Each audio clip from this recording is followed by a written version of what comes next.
Hello and welcome to ScopeAlert. I'm Adam Taylor and I'm your host. And today we're diving deep into the 2024 presidential race, focusing on the key players, Donald Trump and Kamala Harris. As the election approaches, voters are being asked to choose between two very different visions for America's future. We'll be breaking down where each candidate stands on crucial issues of the economy, foreign policy, and immigration. So let's get right into it. Let's start with the economy, an area that's always at the forefront of voters' minds. Donald Trump, the former president, argues that the economy was stronger during his time in office. He points to several key indicators like lower inflation rates, lower interest rates, and robust job growth. According to Trump, these successes were largely due to his policies of cutting taxes, particularly for businesses, and rolling back regulations that he believed were stifling economic growth. Trump's tax cuts, especially the Tax Cuts and Jobs Act of 2017, are often cited as a major driver in the economic boom during his presidency. Supporters argue that by lowering corporate taxes, Trump spurred investment and job creation, leading to a stronger economy. However, critics argue that these benefits disproportionately favored the wealthy and large corporations, leading to increased income inequality. There's also concern about the federal deficit, which ballooned under Trump's administration due to the significant decrease in revenue from these tax cuts.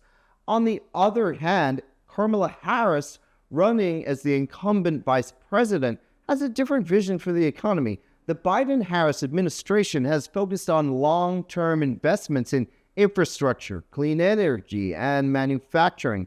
They argue that these investments are necessary to prepare America for future challenges, particularly in the face of global competition from countries like China. For example, the administration's focus on infrastructure led to the passing of the bipartisan infrastructure law, which allocates billions of dollars to rebuild roads, bridges, and public transport systems. The goal here is not just to repair America's aging infrastructure, but to create jobs and stimulate economic growth in the process. Similarly, investments in clean energy is seen as a way to combat climate change while also positioning the U.S. as a leader in the rapidly growing green economy. However, the challenge for Harris is that these benefits, they take time to materialize, unlike tax cuts, which can have a more immediate impact. Infrastructure projects and clean energy investments often take years before their effects are fully realized. In the meantime, voters are still dealing with the high inflation and cost of living that is yet to return to pre-pandemic levels. So, where do I stand on this? Well, economic policy is a balancing act. Trump's approach offers immediate relief for businesses and could stimulate short-term economic growth, but it risks increasing the deficit and widening the gap between the rich and poor. Harris's strategy, on the other hand, is more about playing the long game, investing in the country's future, infrastructure, and clean energy, which are essential but may not provide immediate relief for those currently struggling with high prices. It really comes down to what you prioritize, immediate economic gains or long-term structural improvements. So let's move along to foreign policy. This is another area where Trump and Harris are starkly different approaches. Trump's America First doctrine was a hallmark of his presidency. He focused on reducing U.S. involvement in foreign conflicts, withdrawing troops from Afghanistan, and renegotiating trade deals to what he considered more favorable terms for the United States. One of Trump's most significant foreign policy moves was his engagement with North Korea. His unprecedented meetings with Kim Jong-un, while controversial, were part of his broader strategy to address nuclear threats through direct negotiation rather than prolonged military engagement. However, critics argue that these efforts did little to actually reduce North Korea's nuclear capabilities, and some believe they even emboldened Kim's regime. Trump has also promised that if reelected, he would bring a swift end to the Ukraine-Russia conflict. He claims that his ability to negotiate tough deals would allow him to achieve peace quickly, though some specifics on how he would accomplish this do remain vague.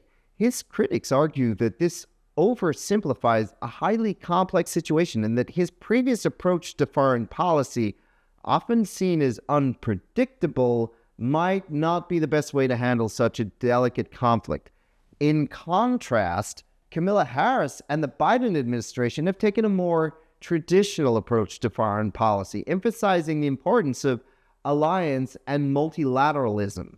The Biden-Harris administration has worked closely with NATO and other allies to support Ukraine in its defense against Russian aggression, providing military aid and leading efforts to impose sanctions on Russia. This approach underscores a belief in the importance of U.S. leadership on the global stage, not just for the sake of Ukraine, but to send a message to other authoritarian regimes. However, this approach has its own set of challenges. The cost of supporting Ukraine has been immense, and there are concerns about how long the U.S. and its allies can sustain this level of involvement. Additionally, the administration's focus on international issues has led to criticism that domestic issues, particularly those impacting working-class Americans, are not being given enough attention. So, what's my take? Foreign policy is one of those areas where the stakes are incredibly high, and the consequences of decisions being made today can reverberate for decades. Trump's America First approach appeals to those who feel that the U.S. is being overextended on the global stage, and it resonates with voters who prioritize domestic issues over international ones. However, the risk of this approach is significant, and it could lead to a decline in U.S. global influence and create a power vacuum that the other nations like China and Russia are eager to fill. On the other hand, Harris's focus on alliances and multilateralism reflects a belief in the U.S. as a global leader, a role that many Americans value. But this comes with its own set of challenges, including the enormous financial and military commitment required to maintain this leadership role. The question for voters is whether they believe the U.S. should continue to be deeply involved in global affairs or whether it's time to focus on more domestic issues. Finally, let's discuss immigration, an issue that has long been a divisive topic in American politics. Trump has made it clear that he intends to return to the strict immigration policies of his previous term. This includes ramping up border security, increasing deportations, and continuing to build the wall along the U.S.-Mexico border. Trump's supporters argue that these measures are necessary to protect American jobs, reduce crime, and ensure national security. Trump's previous immigration policies, such as the Remain in Mexico program, which required asylum seekers to wait in Mexico while their cases were processed in the U.S., were highly controversial, but also effective in reducing the number of illegal border crossings. However, these policies also face significant criticism for their impact on human rights, with many arguing that they place vulnerable people in dangerous situations.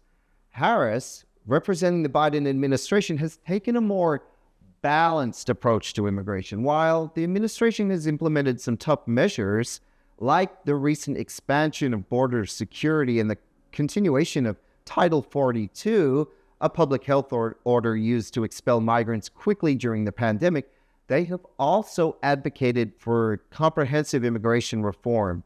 This includes pathways to citizenship for undocumented immigrants and addressing the root causes of migration from Central America.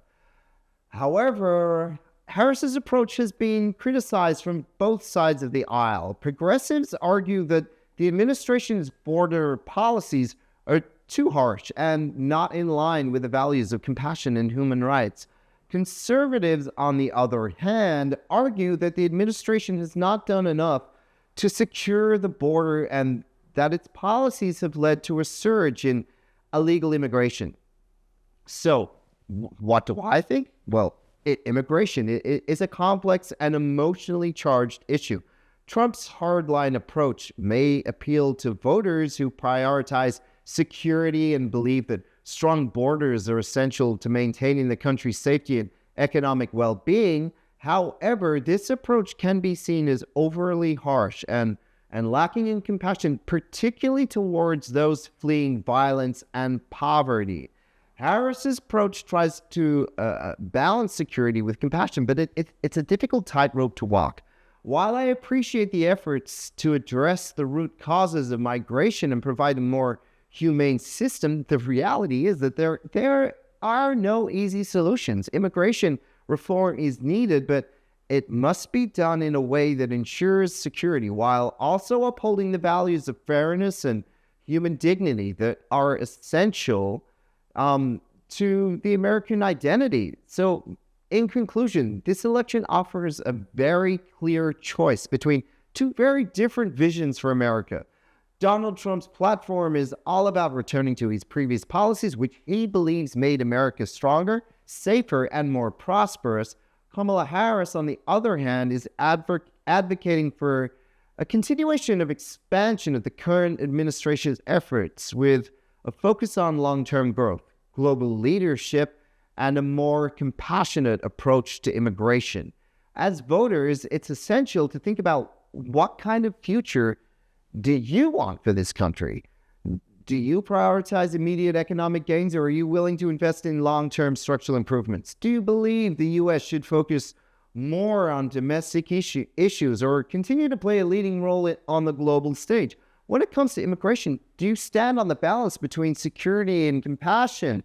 These are the questions that will shape the outcome of this election, and it's crucial to stay informed and make your voice heard.